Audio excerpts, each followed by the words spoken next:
Welcome everybody to the presentation for the final presentation of the Ariadna on probabilistic computing for efficient robotic vision in space.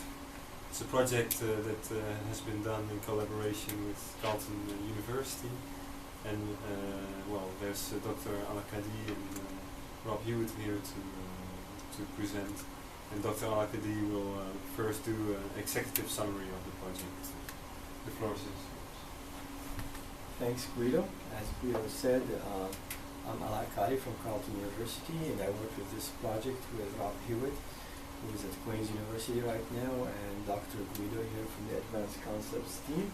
And the title of our project is Probabilistic Computing for Efficient Robotic Vision in Space. And the first thing we need to look at is the motivations. What is probabilistic robotic vision in space? How do we motivate that? The first thing is stereo vision, which we use in a lot of vision systems in robotics. Is very computationally intensive. It takes a lot to calculate these most stereo vision algorithms. So that's the first thing that comes into mind when in investigation. The second thing is we're in space and we have always limited battery power.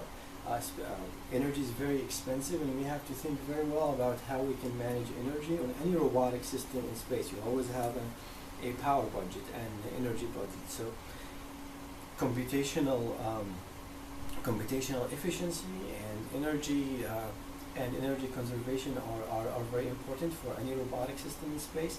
And when in outer space, we always know that we have radiation effects, and right now the biggest way to deal with that is with radiation hardening.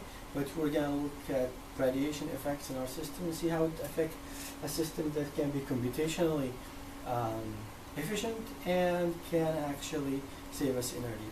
So the question that we want to answer: how can we save more energy?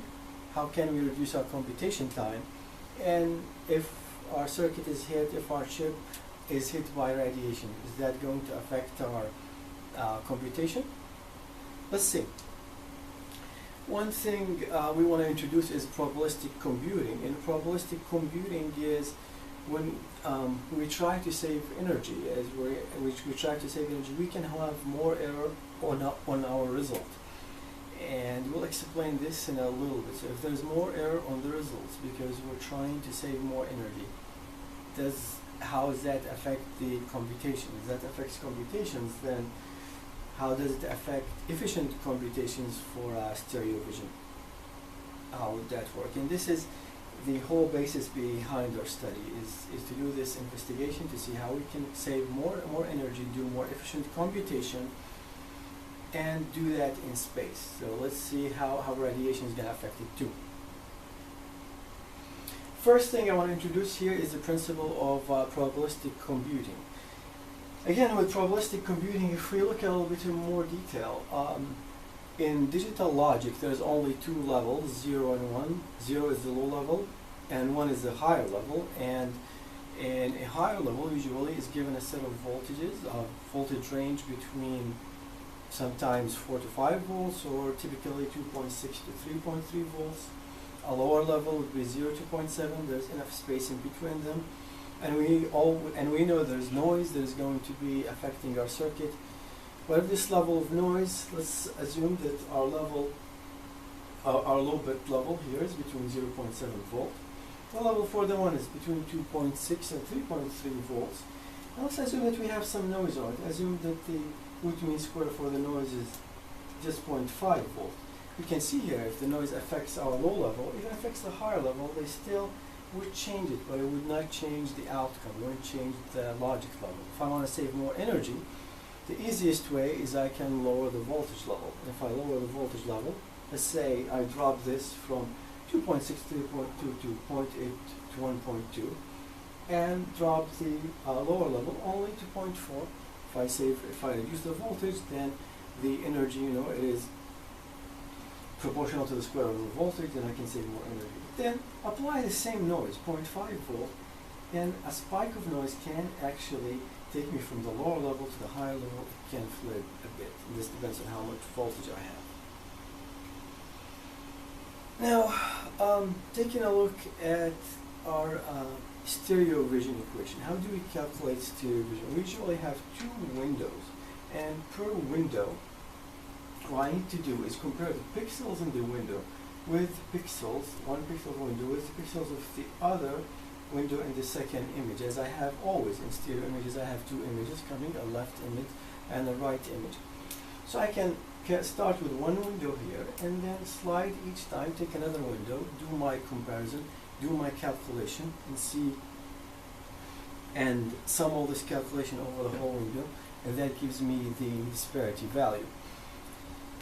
This is the most intensive part of the calculation of stereo vision, and as you can see, I have to repeat this over a large number of pixels, and I have to repeat it over the whole image, so it can become very repetitive and very computationally intensive. To calculate what I showed in the previous slide, to calculate this disparity between two images, there is different approach. The approach that we're using here is the sum of absolute differences, because this was what has been used in the MAR system, and this system is less, this equation for disparity is less computationally intensive than some other stereo vision approaches. So this is our disparity equation, our stereo vision algorithm, and this is the equation that we're going to tackle to try to compute efficiently using a circuit level, and then try to make it more energy efficient by using probabilistic computation, then check on the radiation effects. So during the course of this project, without going into further detail, we designed a circuit to calculate this equation. This is an example of the circuit that takes 4 pixels from each image, and it calculates the absolute value, adds it into adders, and keeps repeating that. And we can expand and shrink this circuit depending on how much energy we want to use and how much delay. And that was part of our project. The other thing is the use of probabilistic computing. We're comparing our probabilistic model to the model developed by George in the paper published in 2006, where they had the basic adder that adds two binary numbers. As we can see, there's 2 binary numbers here from 32 bits.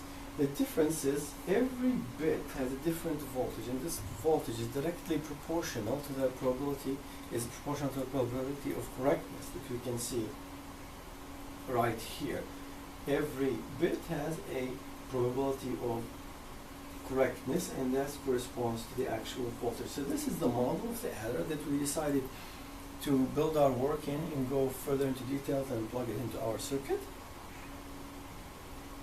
The radiation effects, this circuit that we just presented, the BIVAS circuit, it involves a lot of increased energy efficiency at the cost of accuracy.